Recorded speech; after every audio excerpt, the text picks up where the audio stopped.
Hello everyone, welcome back to our channel future study. तो guys, important question की video हमारी आ चुकी है। आप देख सकते हैं जो बीए प्रोग्राम के स्टूडेंट है, सेमेस्टर 4 की जो आपका डिसिप्लिन सब्जेक्ट है हिस्ट्री ऑफ इंडिया फ्रॉम जो आपका 1700 से 1950 की जो हिस्ट्री, इसके मोस्ट इंपॉर्टेंट क्वेश्चन आपको इस वीडियो में बताने जा रहे हैं। और अभी तक आपने हमारे टेलीग्राम व्हाट्सएप ग्रुप ज्वाइन नहीं किया तो कर लीजिएगा, लिंक आपको डिस्क्रिप्शन बॉक्स में मिल जाएगा।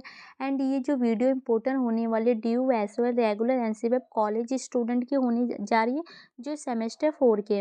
इससे पहले जब आपने हमारे साथ second semester and third semester की स्टडी की थी तो आपको पता चली गया होगा कि जो क्वेश्चन हम बताते हैं पेपर में आपके 99% जो चांस होते हैं आते ही आते, आपने देखा भी होगा इससे पहले सेमेस्टर सेकंड एंड थर्ड के पेपर में।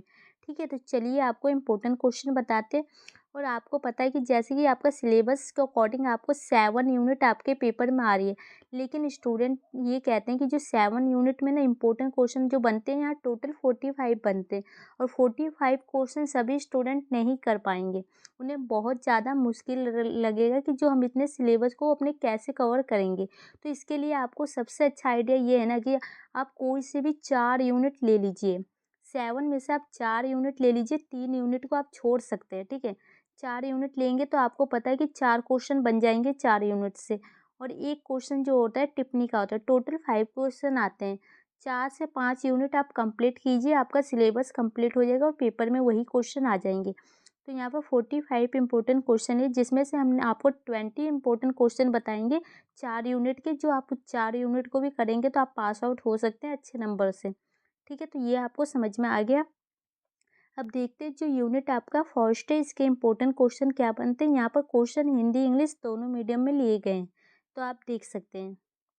क्वेश्चन नंबर जो फर्स्ट है, ये पेपर में आपके 99% चांस है जो ये वाला क्वेश्चन तो जरूर आएगा। तो आप इस क्वेश्चन को जरूर करके जाएगा। ये अलग अलग टाइप से क्वेश्चन पूछा गया, टोटल यहाँ पर 4 टाइप से क्वेश्चन पूछा गया, लेकिन सभी के मतलब एक ही और आंसर सब में एक ही लिखना है। ठीक है, तो क्वेश्चन देखते हैं एक बार।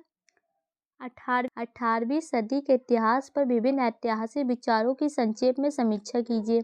18वीं सदी परिवर्तन नहीं बल्कि निरंतर का काल था, विवेचना कीजिए। 18वीं सदी में भारत के सामाजिक और आर्थिक स्थिति का वर्णन कीजिए। 18वीं शताब्दी में भारतीय अर्थव्यवस्था और वैश्विक अर्थव्यवस्था के बीच संबंध क्या थे। तो ये आपको क्वेश्चन लिखा है, सब में आंसर आपको सेम लिखना है।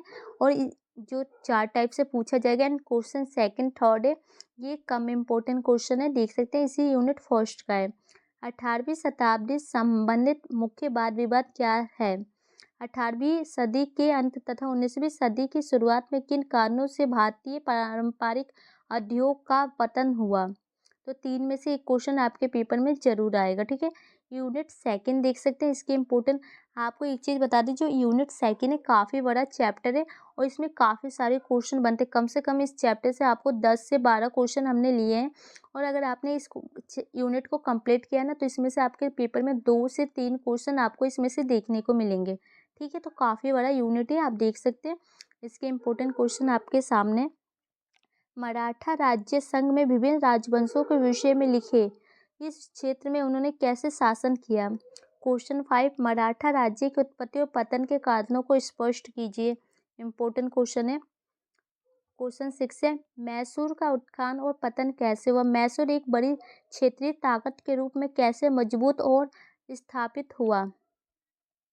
क्वेश्चन सेकंड है, सिखों के भाईचारे को गुरु नानक से गुरु गोविंदा तक किस प्रकार सुदृढ़ किया गया।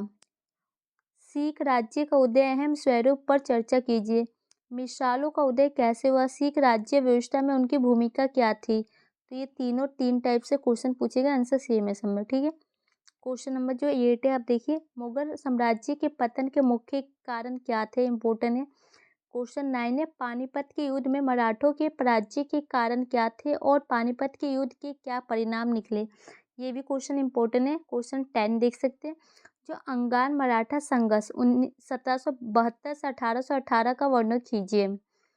पंजाब पर जो 11 देखिए, पंजाब राज्य का उत्थान रंजीत सिंह 1780 से 1829 तक का वर्णन कीजिए। रंजीत सिंह की मृत्यु से पंजाब की विजय तक 1839 से 1849 का वर्णन कीजिए। लासी और बक्सर के युद्ध के क्या कारण थे? इलाहाबाद की संधि पर भारतीय इतिहास में क्या महत्व है?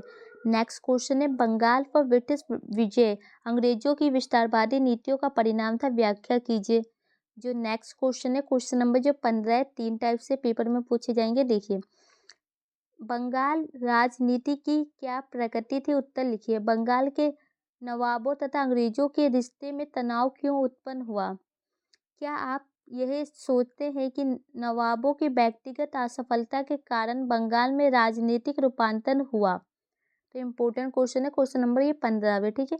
तो ये जो आपकी यूनिट फर्स्ट एंड सेकंड के टोटल 15, यूनिट थर्ड है, इसके इम्पोर्टेंट क्वेश्चन देखते हैं। क्वेश्चन नंबर जो 16 है, बंगाल में स्थायी बंदोबस्त लागू करने के पीछे क्या मकसद थी? किसानों की स्थिति पर इसका क्या प्रभाव पड़ा? और इसी में एक ऑप्शन वाला क्वेश्चन है, राजस्व के ठेके की व्यवस्था पर लघु टिप्पणी लिखे। और जो क्वेश्चन नंबर 17 है, 3 टाइप से पूछा जाएगा। फर्स्ट ये है, देखिए, रेतवाड़ी व्यवस्था और स्थायी बंदोबस्त में क्या अंतर है? किन्हीं 3 का उल्लेख कीजिए।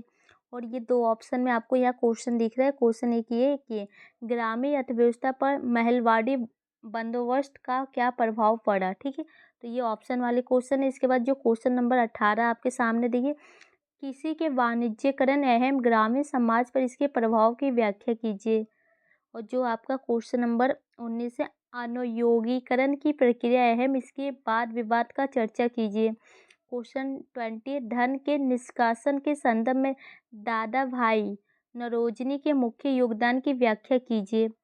तो आपको इम्पोर्टेंट क्वेश्चन पता चल गया यूनिट थर्ड तक के। एंड जो आपकी यूनिट 4 है, और ये इम्पोर्टेंट क्वेश्चन देख सकते हैं। टोटल इसमें से 2 इम्पोर्टेंट क्वेश्चन है जो कि एक पेपर में आपके जरूर आएगा।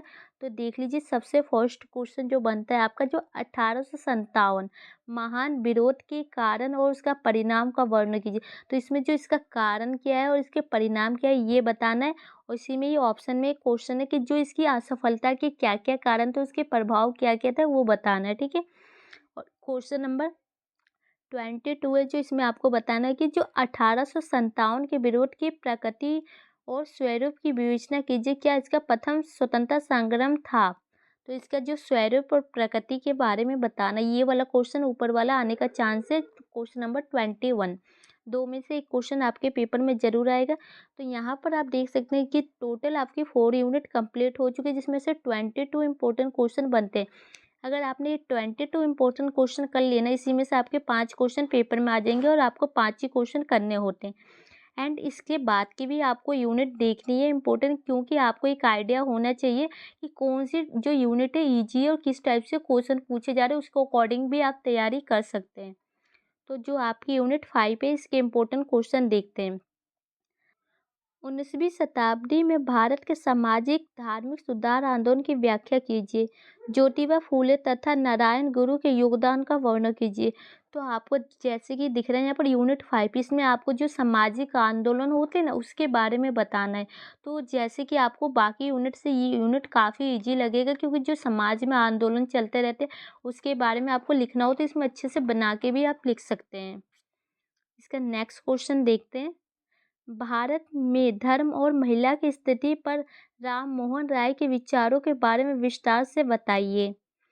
क्वेश्चन नंबर जो 25 है, जाति पर डॉक्टर अंबेडकर के विचार की व्याख्या कीजिए। क्वेश्चन 26 से महात्मा गांधी के सत्याग्रह आंदोलन और भारत में किसान आंदोलन का वर्णन कीजिए। क्वेश्चन 27 है, भारत में हुए आदिवासियों के आंदोलन की व्याख्या कीजिए। 28 क्वेश्चन है, जो 20वीं सदी के प्रथम दशक में स्वदेशी तथा बहिष्कार आंदोलन के कारणों और परिणाम की विवेचना कीजिए। असहयोग आंदोलन के शुरू होने के पीछे कौन कौन से कारक थे? इसे अंत क्यों वापस ले लिया गया? और जो क्वेश्चन आपका 30 बनता है, 1765 ईस्वी तक बंगाल में ब्रिटिश इंडिया कंपनी के विस्तार की समीक्षा कीजिए। क्वेश्चन 31 है, जो आपका किन्हीं 2 गांधीवादी आंदोलन के संदर्भ में इस गठन का मूल्यांकन कीजिए कि गांधी के नेतृत्व में राष्ट्रीय आंदोलन जन आंदोलन बना। तो जैसे कि आपको यहाँ दिखा कि जो यूनिट आपकी 5 है, ये काफ़ी ज़्यादा ईजी यूनिट है। इसमें आपको जो सामाजिक आंदोलन होते हैं, महिलाओं की स्थिति, जाति व्यवस्था होती है, उसके बारे में आपसे पेपर में क्वेश्चन पूछा जाएगा, गांधी जी के बारे में पूछा जाएगा। तो इस यूनिट को आप पढ़ेंगे ना, तो आपको काफ़ी ज़्यादा ईजी होगा और आपको जल्दी-जल्दी समझ में भी आएगा, ठीक है? एंड आपका यूनिट 6 है, इसके इम्पोर्टेंट क्वेश्चन हम देखते हैं। यहाँ पर देखिए क्वेश्चन नंबर जो 32 बनता है आपका, कांग्रेस की उत्पत्ति व स्थापना कैसे हुई तथा कांग्रेस की उत्पत्ति से संबंधित विवाद को स्पष्ट कीजिए। नेक्स्ट क्वेश्चन है, नमन दल और गरम दल के कार्य पद्धति की विभिन्नता की चर्चा कीजिए। बंगाल विभाजन और स्वदेशी आंदोलन की राष्ट्रीय योजना उभरने में भूमिका की चर्चा कीजिए। नेक्स्ट क्वेश्चन जो आपका बनता है, महात्मा गांधी ने राष्ट्रीय आंदोलन के दौरान भारतीय राजनीति के स्वरूप, विचारधारा और उनकी सीमा को बदलने में महत्वपूर्ण भूमिका कैसे निभाई, व्याख्या कीजिए। क्वेश्चन नंबर 26 है, जो भारतीय महिलाओं के सामाजिक उत्थान में राजा राममोहन राय तथा वाड़ समाज का आलोचनात्मक प्रशिक्षण कीजिए। 37 क्वेश्चन, 19वीं सदी के उत्तरार्ध में भारतीय राष्ट्रवाद की उत्पत्ति के कारकों की संक्षेप में विवेचना कीजिए। क्वेश्चन है 38 है, जो 1920 से 1934 के बीच भारतीय राष्ट्रीय आंदोलन के विकास और प्रसार में महात्मा गांधी राष्ट्रीय आंदोलन के आदर्शों को किस हद तक संविधान के विभिन्न प्रावधानों में स्थान मिला। नेक्स्ट क्वेश्चन है जो 39 है, भारत में राष्ट्रीयता की भावना के उदय के कारणों का उल्लेख कीजिए। कांग्रेस की उत्पत्ति में ए.ओ. ह्यूमेन ने क्या भूमिका निभाई। क्वेश्चन नंबर जो आपका 14 है, औपनिवेशिक भारत में महिलाओं के सामाजिक उत्थान में राजा राममोहन राय एवं ईश्वर चंद्र विद्यासागर के योगदान की विवेचना कीजिए। 41 क्वेश्चन है, देखिए भारत में ब्रिटिश द्वारा अपनाई गई विभिन्न भू राज्य नीतियों क्या थी। जो आपकी यूनिट 7 है, इसके इम्पोर्टेंट क्वेश्चन देख सकते हैं। भारतीय संदर्भ में सांप्रदायिकता का विकास के कारणों की व्याख्या कीजिए। नेक्स्ट क्वेश्चन देखिए, भारत विभाजन के मुख्य कारण की समीक्षा कीजिए कि जो भारत का विभाजन किस प्रकार हुआ। नेक्स्ट क्वेश्चन है, जो सांप्रदायिकता का क्या है, जो सांप्रदायिकता क्या होती है तथा 1920 के दशक तक के विकास का वर्णन कीजिए। और जो आपका लास्ट क्वेश्चन बनता है क्वेश्चन नंबर 45 है, जो इस पर आपको यहाँ टोटल 8 पॉइंट दिख रहे हैं, जिसमें कि आपके पेपर में 4 पॉइंट आएंगे जो शॉर्ट नोट लिखने होते हैं 2 पर। तो ये आप देख सकते हैं, इसका है स्क्रीनशॉट भी ले सकते हैं। इन पर आपको टिप्पणी करनी है। टिप्पणी आपको 2 से 3 पेजों के अंदर आप कर सकते हैं। 1000 से 2000 वर्ड के अंदर आप अच्छे से टिप्पणी कर सकते हैं। तो यहाँ पर फाइनली इस क्वेश्चन कंप्लीट हो चुके हैं। इनके आंसर चाहिए तो आपको कमेंट बॉक्स में मैसेज करना होगा कि हमें आंसर चाहिए। तो हम आपको जल्दी से आंसर की वीडियो भी अपलोड कर देंगे हमारे चैनल पर।